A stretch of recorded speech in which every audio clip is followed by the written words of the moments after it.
Golden State Media Concepts bring you Book Review Podcast, a haven for bookworms of all ages and the widest genres, from mystery to memoirs, romance to comedy, fantasy to sci-fi. If you love to read, this is a podcast for you. It's the Golden State Media Concepts Book Review Podcast.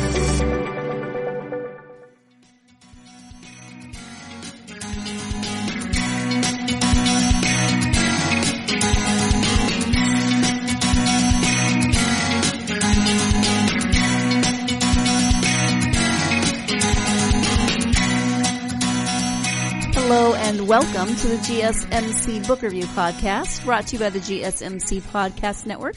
I am your host, Sarah, and I hope you had a wonderful Memorial Day weekend, whether that was socially distancing but still managing to do something fun. I don't know what your plans were. We had a nice relaxing weekend, actually. We didn't go anywhere, but it was lovely to just hang out together and catch up on some shows that we haven't been having time to watch together.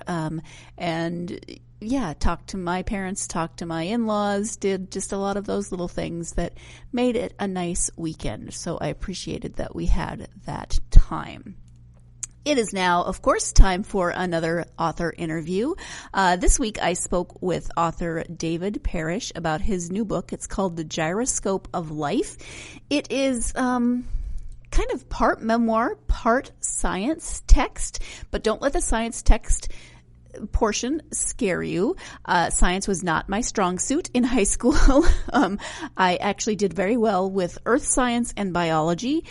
Physics and chemistry were not my friend. I still got decent grades, but they were not my friends. So science is not always my go-to subject. I much prefer English or history. But the description of the Gyroscope of Life, the subtitle is Understanding Balances and Imbalances in Nature, is as follows.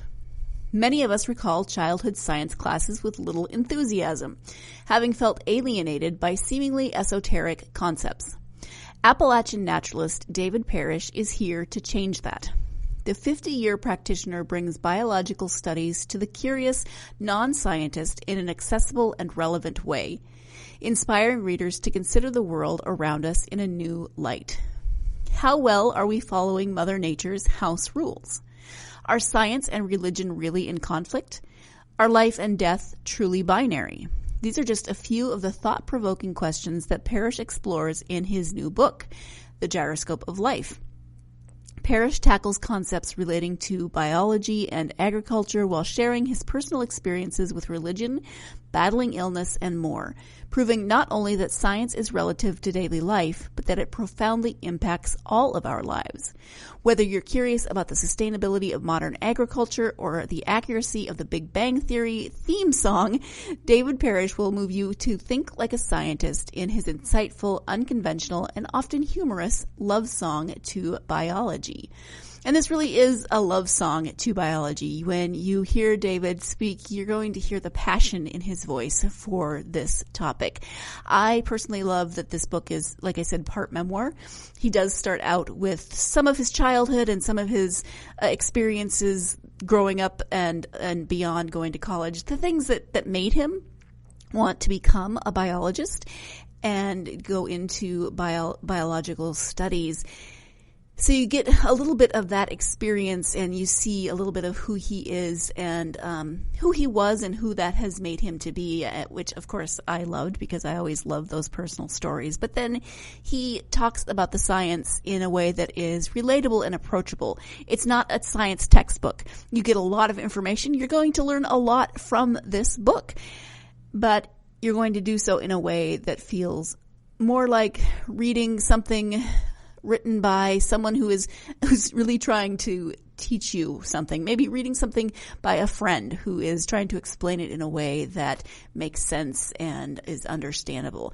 I don't know if that makes sense, but that's kind of how I felt. Like, you've got your science textbook and then you've got your friend who's really good at science who comes over to help you study and says, okay, this is what this chapter says, and then puts it into words that make more sense than the words that you're reading on the page. So it's kind of taking that science textbook and breaking it down into a more relatable and readable experience. One thing that I learned that wasn't from this book, but I learned from David when we started our conversation, he said, I want to make sure I am pronouncing your name correctly. And I thought, oh, wow, that's not something that's ever come up. Usually people ask me how I spell it, if I spell it with an H or not with an H. And he said that where he's from in Appalachia, that there are two ways to pronounce my name. It's either Sarah or Sarah. And he just wanted to double check, which was very kind of him, which way I pronounced mine. And I'd actually never heard of Sarah, although I have heard of it, but only in my brother teasing me by calling me that, kind of, not really teasing me, but, just kind of a silly nickname. I did not know that in Appalachia that was a variation on pronouncing my name. So now I learned something, and I learned a lot from the book, but I learned something interesting about my own name, which is always cool. Let's go ahead and turn now to the interview with David Parrish so he can tell you more about this book, more about his love song to biology. Hello, David. Welcome to the podcast.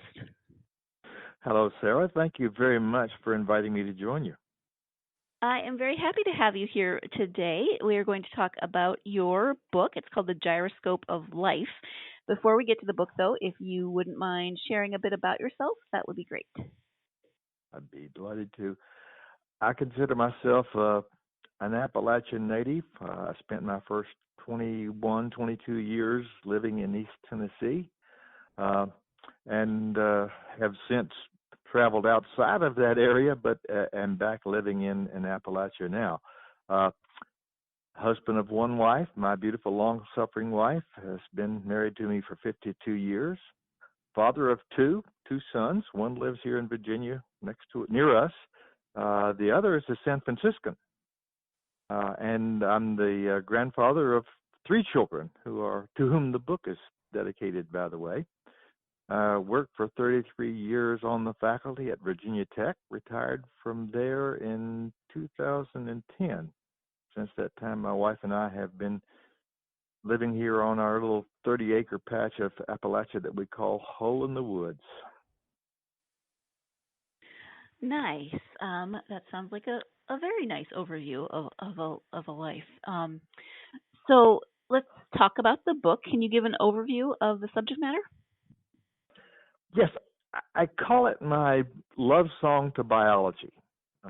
It's a field that I fell in love with when I took my first only high school biology course, and that was my focus through 3 degrees of learning more about biology. And this is my, as I say, love song to that field. The goal is to try to have other people fall in love with it as well.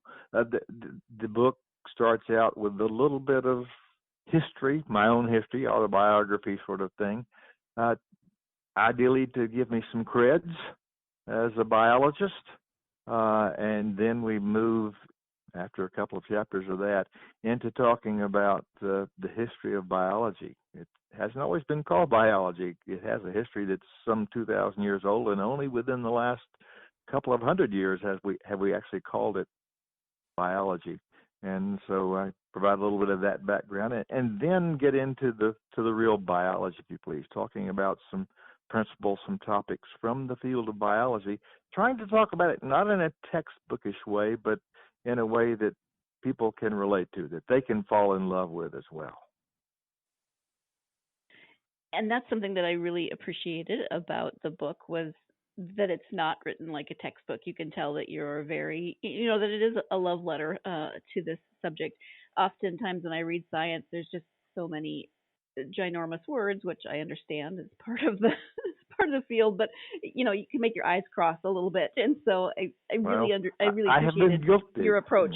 I have been guilty of that kind of writing. I've written sure. a few scientific papers over the years and review articles and so forth, but my intention with this book was to try not to write to that audience, but to people who are interested, are curious, but who don't want a lot of heavy-duty terminology. Right. What inspired you then to write the book? There are really two impetuses, I think, to the book. One is my dear niece, who is an author herself and who now is primarily a book agent. She worked for many years out of Manhattan, but is now based in Dublin, Ireland. But whenever the family would get together and Sharon was there, she would say, write a book. And I would protest that, I don't have anything that people that you would want to sell books to would want to read. And we sort of left it that way. But then a few years ago, about 3 years ago, 3 Christmases ago, my son, the one who lives in San Francisco, sent me the book by Hope Uren called Lab Girl.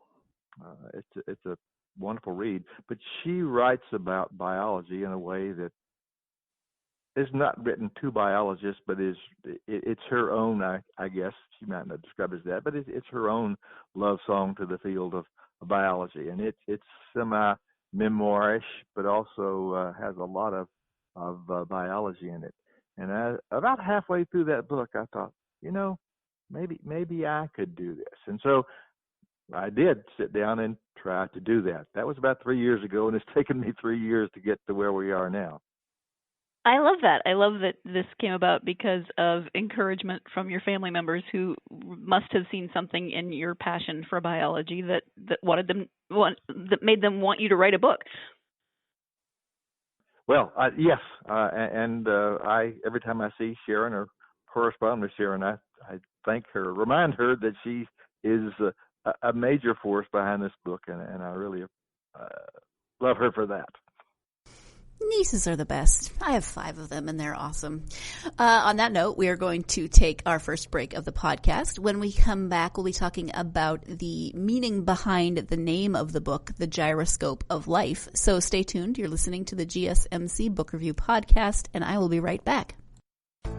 You really can't underestimate the importance of having the right creative work for your brand or your product. Whether it's a logo, a website, a book cover, or an ad campaign, you really need a quality design to make that big difference pop and deliver your overall engagement and success in a competitive market. That's where Design Crowd comes in. Design Crowd has over 750,000 designers from Sydney to San Francisco ready to help you with awesome creative ideas. They make crowdsourcing work for you. So if you need a logo or you're working on your creative branding, you can go to designcrowd.com and post a brief describing the design you need.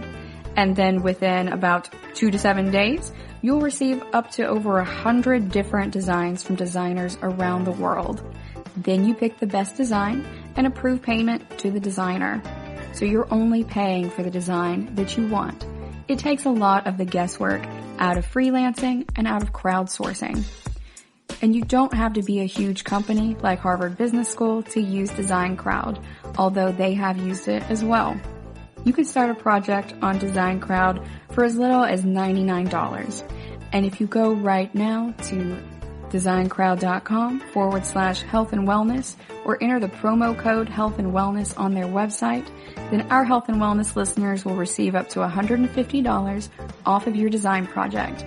That's designcrowd.com/health and wellness or entering that promo code health and wellness.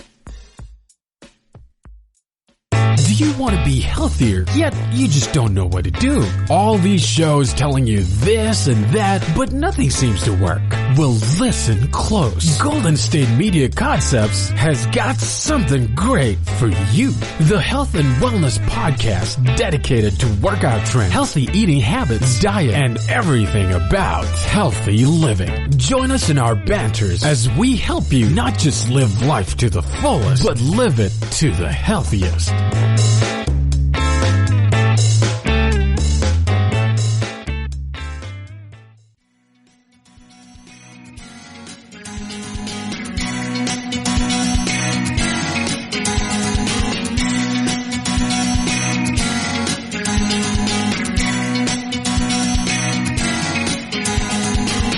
Welcome back to the GSMC Book Review Podcast. I am speaking today with David Parrish, and before the break we were talking about what inspired him to write this book, The Gyroscope of Life. Now we're going to talk a little bit more about that title. So let's go ahead and get back to the interview. Can you talk about the book's title, The Gyroscope of Life, and the meaning behind that title? Yeah, it's a good question. You know, I've decided that I probably should have had a focus group help me to develop the title of this book, because I'm not sure that people relate to gyroscopes the way that I do. Do you, for example, Sarah, do you have a mental image of a gyroscope? Have you ever played with gyroscopes? I do have a mental image of a gyroscope. Okay, good. I don't know that I could describe it appropriately, but I do have one. Yeah, okay. Yeah, well, for me, or at least in my mental image, it's just a toy. When I was growing up, one of my favorite toys was a gyroscope. It's sort of top-like thing that has this spinning wheel or rotor in it, and as long as that wheel is spinning rapidly enough and smoothly enough, this gyroscope, the mechanism that has this wheel as part of it, can remain very balanced and very stable wherever you set it, at whatever angle you set it. And so as I was working through the writing of the book, 2 years into the project, by the way, I was struggling one night with trying to describe what's going on to create life within a cell, within those units of life that we call cells. And the metaphor of the gyroscope came to me. There's something about living things, whether we're talking about at the cellular level or all the way on up to ecosystem levels, that for which the metaphor of a gyroscope just seems to be particularly fitting. And it's, again, that title, that is the use of gyroscope in the title, is something that didn't appear until I was well into the project. So the meaning then behind that title is that life is or can be seen as something that has some gyroscopic-like properties to it, and that's why the subtitle of the book is Understanding Balances and Imbalances in Nature, because gyroscopes, when they are properly functioning, are balanced, but they can be knocked out of balance, and so indeed can life. Which brings me to my next question. You talk about Mother Nature's house rules in the book, and you just mentioned nature. So can you talk about those house rules? I sure can.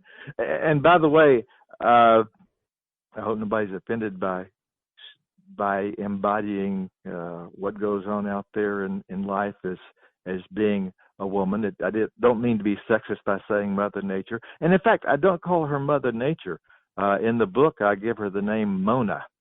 That's from the M-O from Mother and N-A from Nature. That's right. And so in the book, she and by the way, the book is dedicated to Mona, along with my 3 grandchildren.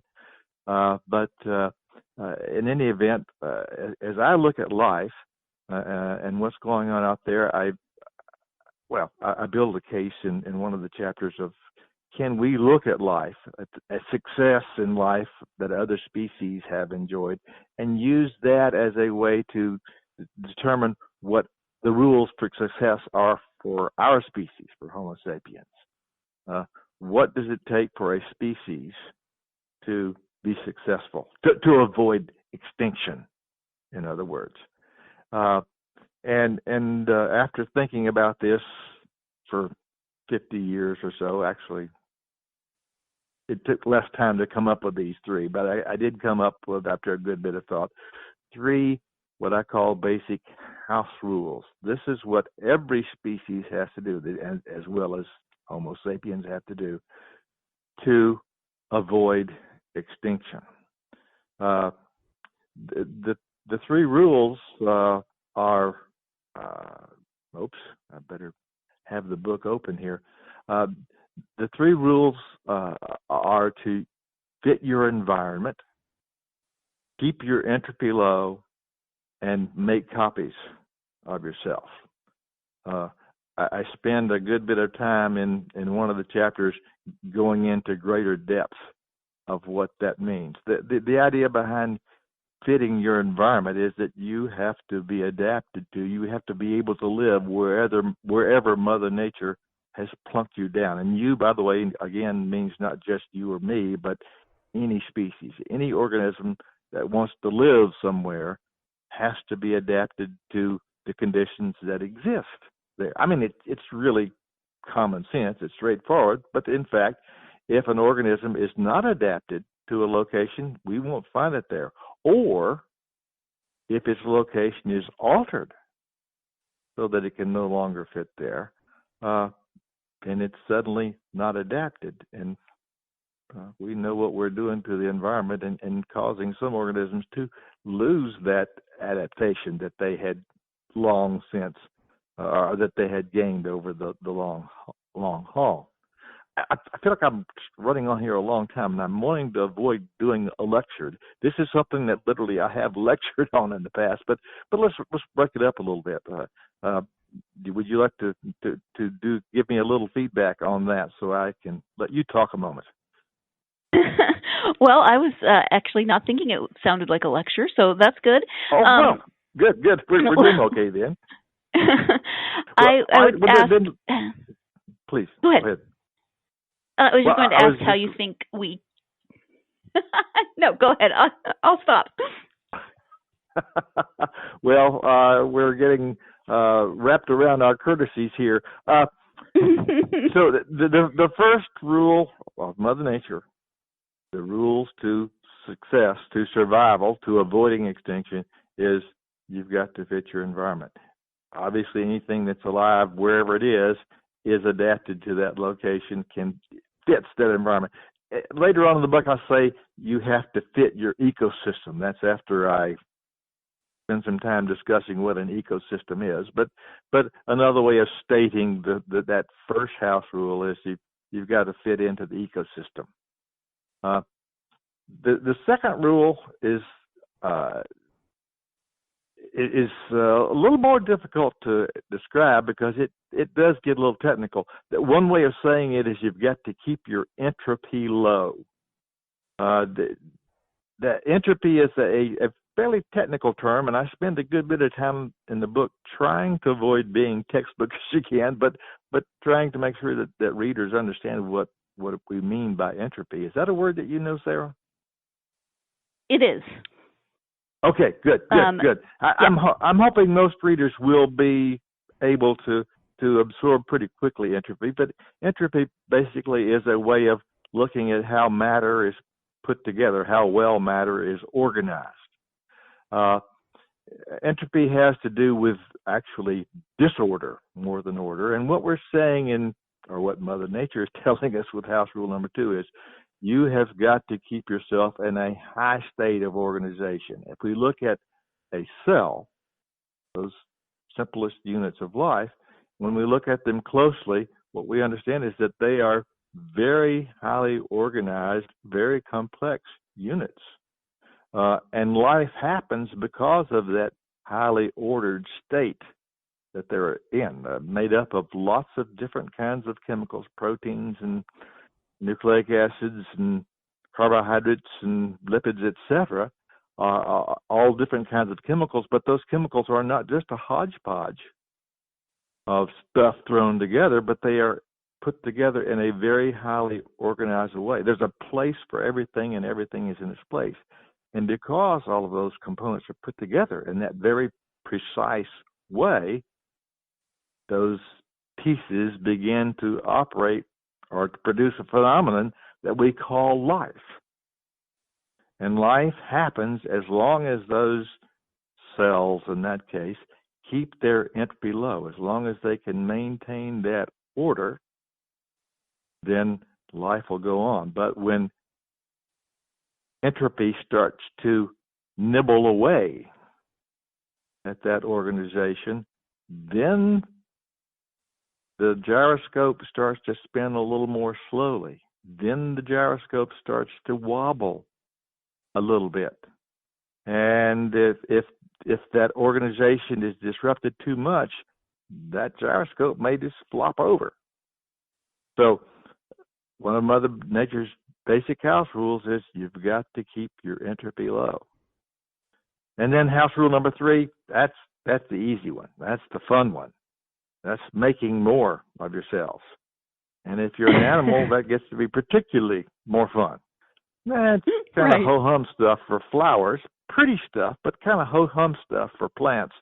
But every successful species clearly has to be able to make more of itself, because sooner or later, every individual organism is going to run up against entropy and die. The species can survive, can go on, because collectively there are still plenty of individuals of species X, whatever it may be. So again, those are what I call the 3 house rules. They apply to any living thing. You got to fit your environment, you got to keep your entropy low, and you've got to make copies of yourself. So keep those house rules in mind as we go into our second break of the podcast. And when we come back, we'll be talking about how we are doing with those house rules as humans, as part of an ecosystem. So stay tuned. You're listening to the GSMC Book Review Podcast, and I will be right back. You really can't underestimate the importance of having the right creative work for your brand or your product.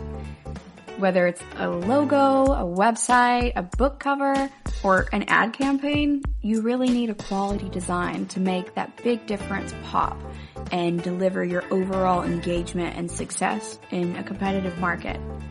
That's where Design Crowd comes in. Design Crowd has over 750,000 designers from Sydney to San Francisco, ready to help you with awesome creative ideas. They make crowdsourcing work for you. So if you need a logo or you're working on your creative branding, you can go to designcrowd.com and post a brief describing the design you need. And then within about 2 to 7 days, you'll receive up to over 100 different designs from designers around the world. Then you pick the best design and approve payment to the designer. So you're only paying for the design that you want. It takes a lot of the guesswork out of freelancing and out of crowdsourcing. And you don't have to be a huge company like Harvard Business School to use Design Crowd, although they have used it as well. You can start a project on Design Crowd for as little as $99. And if you go right now to designcrowd.com/health and wellness or enter the promo code health and wellness on their website, then our health and wellness listeners will receive up to $150 off of your design project. That's designcrowd.com/health and wellness or entering that promo code health and wellness. Tired of searching the vast jungle of podcasts? Now listen close and hear this out. There's a podcast network that covers just about everything that you've been searching. Hey! The Golden State Media Concepts Podcast Network is here.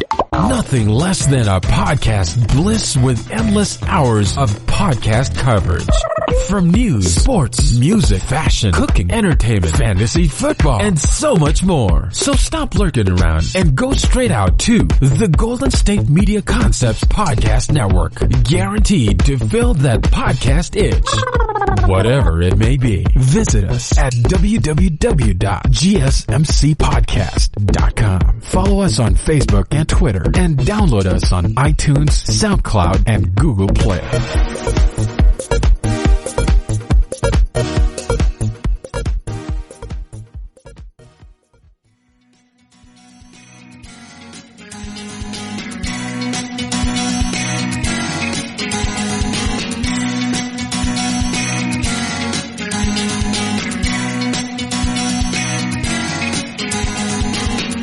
Welcome back to the GSMC Book Review Podcast. I am speaking today with author David Parrish about his book, The Gyroscope of Life. Before the break, we were talking about some of Mother Nature's house rules, and we're now going to turn our attention a little bit to how we maybe are doing as humans with those house rules.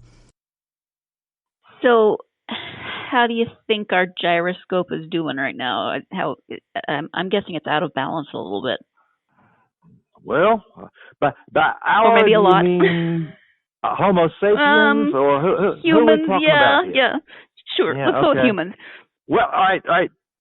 Just in terms of where we are right now, we're looking pretty good. There's 7.7 billion of us right now. We're clearly doing a good job with house rule number 3. That's making more of ourselves. Right. And we seem to be doing pretty good with house rule number 2. We're keeping our entropy low. There's enough organization of matter into these things that we call human beings that there's 7.7 billion of us. More than there have ever been, by far. So we're apparently keeping the entropy quite low within our species. So the question comes then, or the other consideration is, do we fit our environment? Are we fitting into our ecosystem? Here, there's some, in my mind, some big question marks. And I'll let you figure out how to ask me the question that goes with those question marks. But are you tracking with me? Do you understand what I'm saying? We are. Yes. We as a species are doing pretty well. By the way, at the same time that we're doing so well, we are playing hell with how well many other species are able That's to what I follow was the house thinking. rules. Yes. Yeah.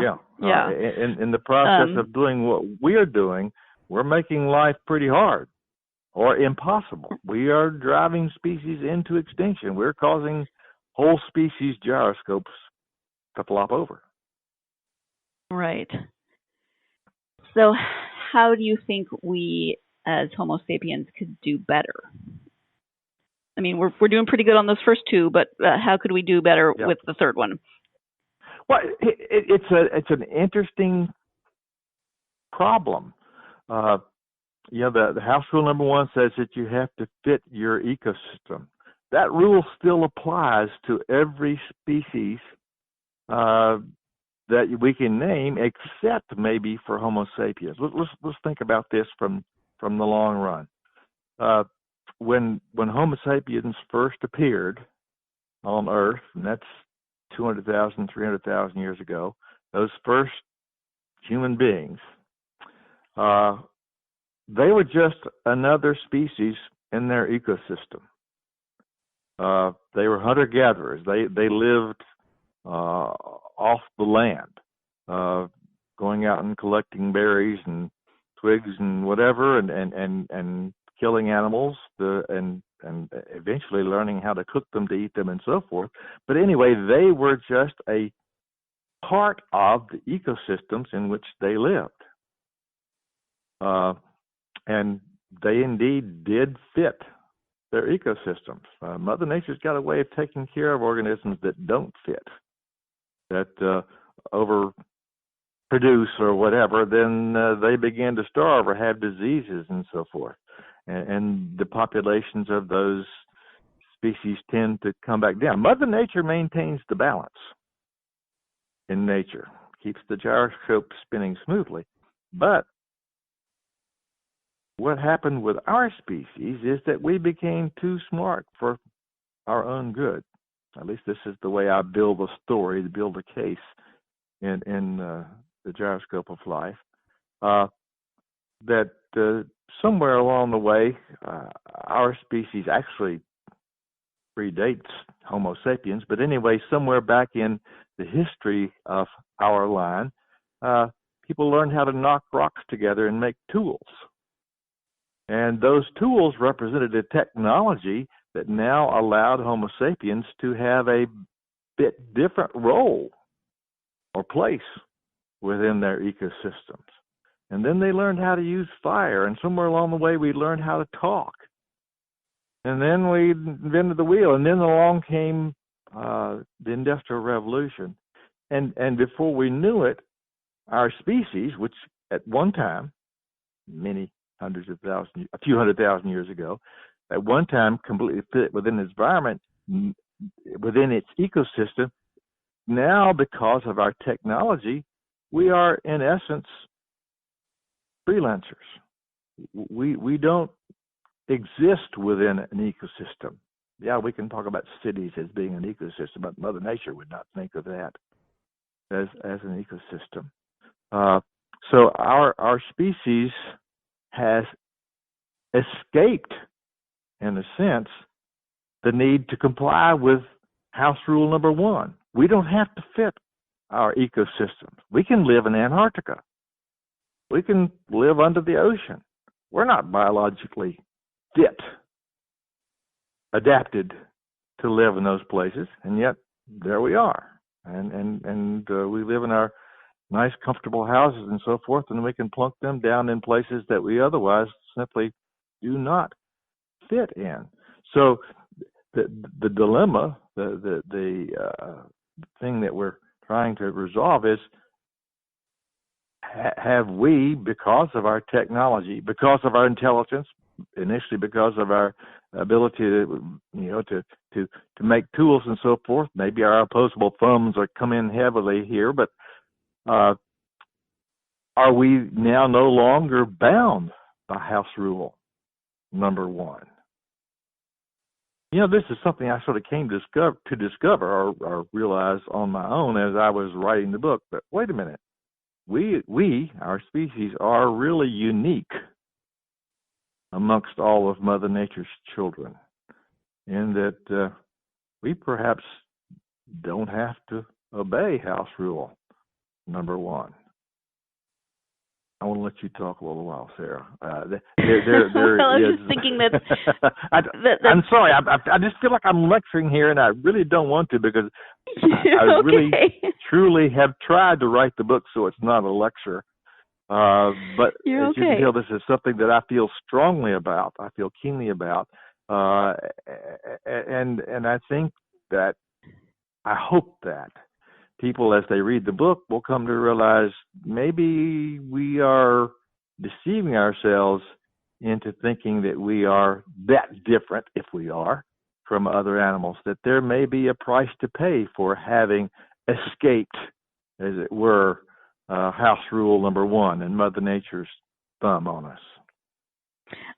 That was kind of where my mind was going. Was it seems concerning that we have grown beyond or escaped house rule number 1. That's what I took from a lot of what I took from what you were saying. So when people read the book, then what do you hope that they will take from it? To follow the logic through, and I'll try not to reproduce all that now, but the case I try to make toward the end is that, yeah, we maybe don't live within any natural ecosystems anymore. At best, we can say that what now is equivalent to ecosystems for other species is really for us something that we call the ecosphere. Our home is this planet. Our home is Earth.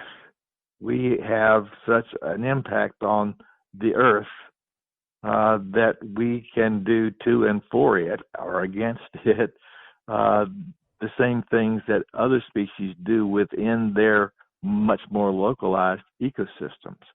But we, as a species, because of our technology, are having impacts on the planet that are not only affecting other species as they live within their ecosystem, but that are going to come back to haunt us. We are the supermen. I say this somewhere in the book. We are supermen, or a super species anyway, but as we do our thing, we're spreading kryptonite all over the planet, and it will have consequences for us. That's a really gloomy place to end. It's gloomy, but it's also, you can't just fabricate a non-gloomy end. You have to be true to where we are as a species.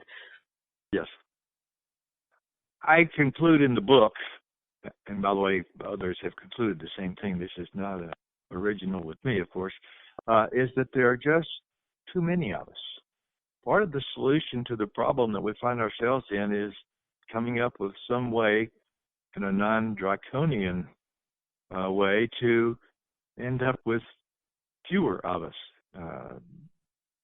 it seems from the standpoint of just simple logic that there are too many of us on this planet right now. 7.7 billion people cannot be sustained on this planet. Yeah, we're feeding most of those mouths more or less well, okay, at least right now, although something like 900 million people go to bed hungry every night. But there are just too many of us. The way we go about feeding 7.7 billion people is not sustainable. I spend a whole chapter talking about the non-sustainability of agriculture. Just another nail in the coffin that we're building for ourselves. We cannot feed 7.7 or more billion people or more sustainably, perpetually, in the way that we're doing now. So the suggestion is, for a solution to this dilemma, is one, that we need to find ways to have fewer children and to get potential parents, to realize that it is in their best interest, in everyone's best interest, to have fewer children. If we could throttle our numbers back in some democratic and equitable way to, say, 2 billion people, then the world would not be in as dire a shape as it is definitely, in my opinion, getting into right now. So one of the solutions, or the biggest part of the solution, in my opinion, to getting things back on an even keel, or what we as human beings can do to help Mother Nature get things back on an even keel, is to figure out some way to, in a gentle, humane way, reduce our population size. We're going to go ahead and take another break. When we come back, we'll be looking at this from a slightly different angle in terms of, we've been talking about the science, but I know many of my listeners might be thinking, well, what about the religious aspects of some of this, and what about David's own religious upbringing? So stay tuned. You're listening to the GSMC Book Review Podcast, and I'll be right back. Golden State Media Concepts Social Media Podcast. Time to hashtag everything. We talk about all the fun, crazy stories on social media. From Instagram to Facebook, Twitter to Tumblr, or probably even Friendster. Join us each week as we explore the quirky side of social media. It's the Golden State Media Concepts Social Media Podcast. It's simple, such a sad song. The one that we rely on to get us.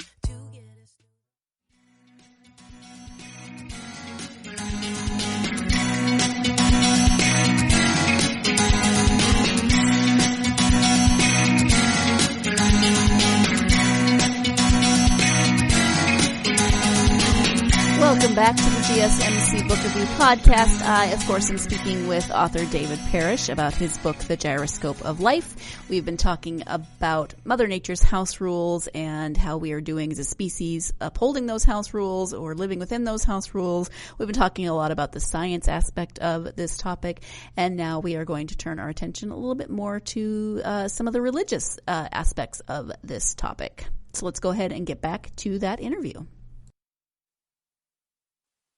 So let me come at this from a slightly different angle. You talk early in the book about your religious upbringing, and I can hear a lot of people's arguments in my head about dominion over the earth.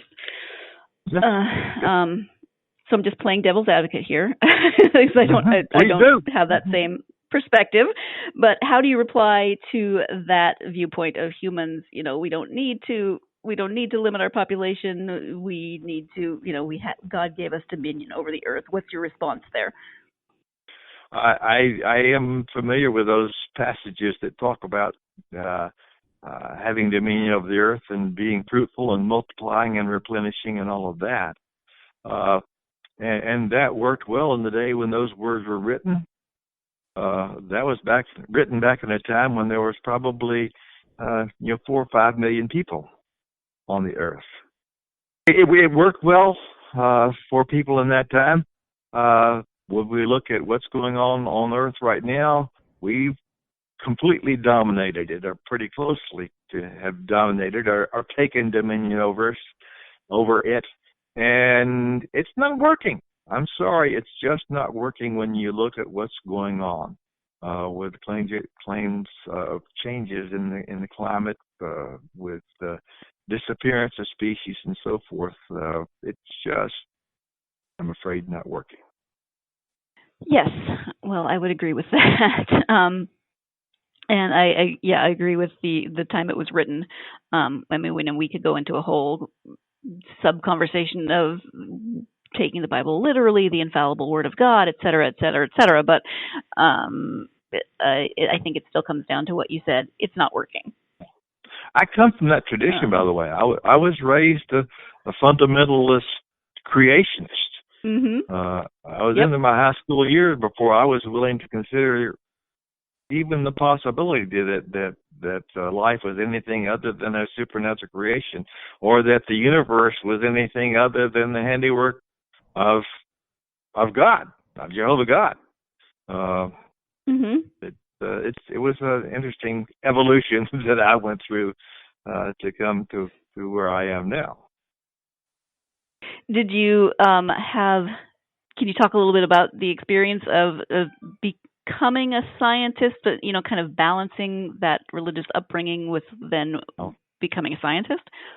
Regards the conflict between science and religion, I don't think that's a given. I don't think that's automatic. There are many good scientists who are very faithful, devout Christians and Muslims and Buddhists and so forth. So I don't think it's automatically the case that if one is a scientist that he cannot be also a believer in a divinity and whatever their God may be. But I also feel that it is inappropriate for scientists to argue with those who are in the religions and vice versa about their particular view of reality or of life. The people who are, that we might speak of as being the religionists, or those who are dealing with the supernatural or the divine, are coming at their view of the universe from what amounts to a metaphysical angle.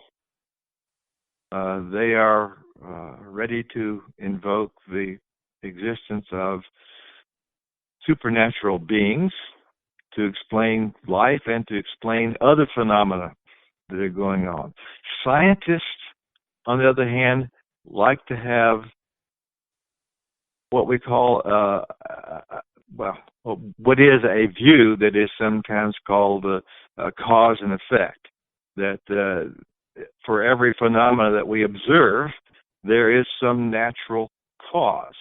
And in fact, a good bit of science is really built around understanding what causes phenomena, what causes life, what causes black holes, what causes supernovas, and so forth.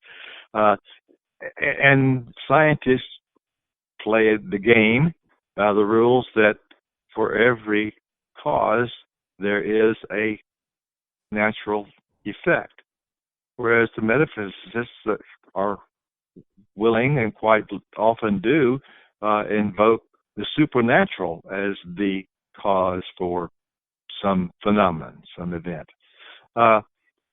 Those people are coming from, that is, each camp, religion versus science, is coming at that from an angle that simply does not allow the two to put their heads together very readily. I am uncomfortable in arguments with religionists trying to use my scientific principles, and conversely, I am kind of irritated by the folks who invoke the supernatural to explain phenomena that I feel can be readily explained by natural causes. So science and religion is not as much like yin and yang, in my opinion, than it is like matter and antimatter. The two just don't need to try to exist together or argue themselves into, or reason themselves into some sort of common ground. They're defending different positions and need to maintain their positions where they are. Thank you. That is a perspective that you don't often hear. I mean, there's the phrase "science and religion aren't mutually exclusive." You get that a lot, but they really do come at the argument from different places, and so trying to argue one side or the other from the place of the argument that doesn't make sense. But you said it much better than I just did. But I appreciate that perspective. Well, there's a lot of heat, a whole lot more heat than light that occurs when people who are coming at explanations from the religious side butt heads against people who insist that it all has to be explained naturally. So right. It's an interesting sociological, philosophical phenomenon. I wanted to ask you about writing the book. You've obviously written throughout your career as a scientist, as a teacher. How is writing this book different from the writing you've done in the past? It was so different that I really began to understand the what goes on in trying to discover one's voice. I realized as I got into this that I had some pretty bad or good, depending on which way you want to look at it, but I had some habits anyway in how I wrote, because the genre I have been writing for the last 40 years had been science. It's okay in its own way. It's an efficient way to share information, but it doesn't make necessarily for particularly fun reading. And my goal in writing the Gyroscope of Life was to create words, put together words in ways that would make them both understandable and fun to read, enjoyable. And that's been new for me. I have tried to inject some humor and lightness and step-by-step logic, reasoning into the writing of the book that was just new to me, unfamiliar to me anyway. Hopefully I've had some success anyway in doing that. Well, I think you had success. From my reading of the book, I would say you've had success. Okay, last break of the podcast. When we come back, we'll be wrapping things up. David will be giving his advice for people who may want to write a book similar to this. So stay tuned. You're listening to the GSMC Book Review Podcast, and I'll be right back. Golden State Media Concepts bring you the Bible Study Podcast. Reflect and journey the Bible as together we study God's Word and be inspired. Bible study made fun and informative for all ages. It's the Golden State Media Concepts Bible Study Podcast.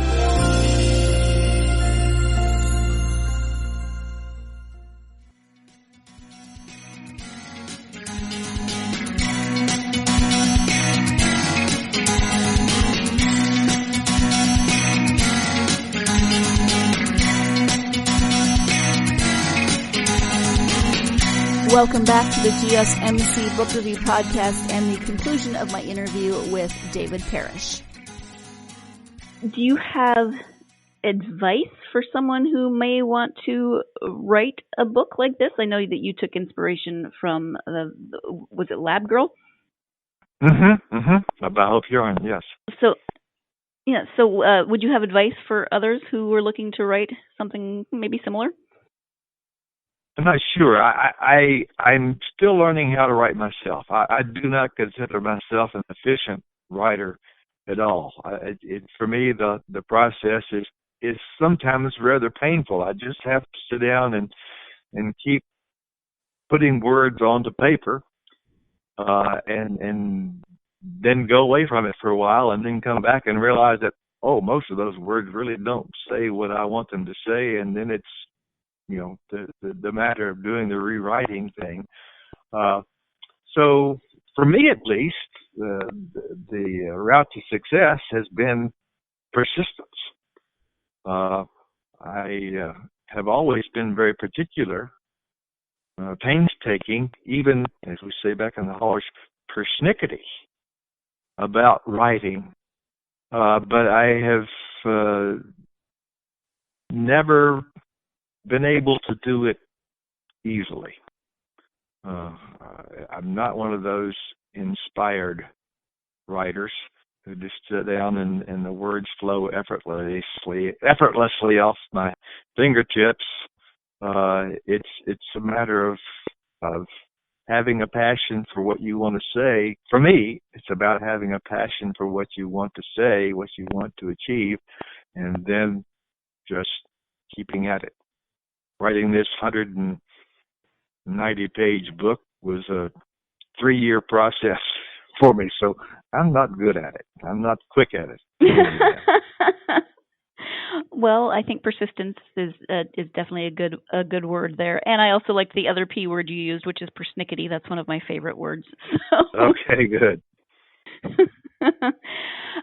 David, we've talked about quite a few different things during our time together, but is there anything else that we haven't covered that you wanted to make sure you brought up during this interview? Just to encourage your listeners, if you want to pick up this book or at least consider the book a bit more, please don't think of it as a biology text. It is indeed what I consider my love letter or my love song to the field.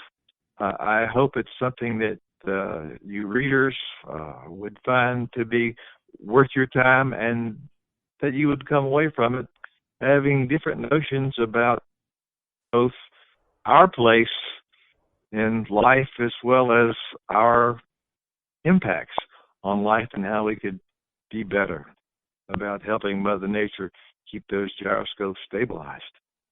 Yes, and since many of us are still in, being isolated, then it's a good book to pick up and learn something new during that time. So, yes, very good. Well, thank you so much. I really appreciate you taking the time to speak with me about the book and writing and everything else. Thank you so much. Yeah, I have enjoyed it. It's been an honor. Thank you very much.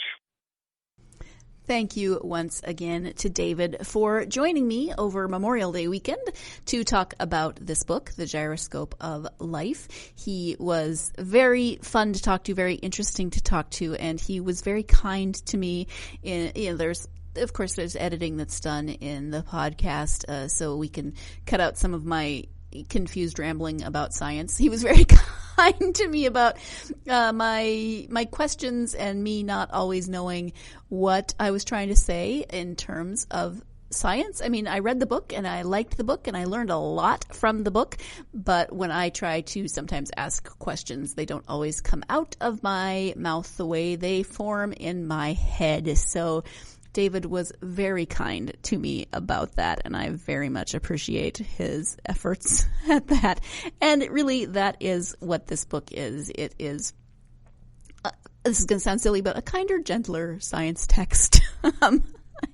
I know that's not the best analogy, but no, this is a science text that is approachable, that is engaging, and that you will learn a lot from. So if you are looking for something to read, if you've been curious about biology and Mother Nature's house rules, or Mona, I love that he calls her Mona, then you should definitely check out this book. Again, it's called The Gyroscope of Life. The author is David Parrish. That's Parrish with 2 R's.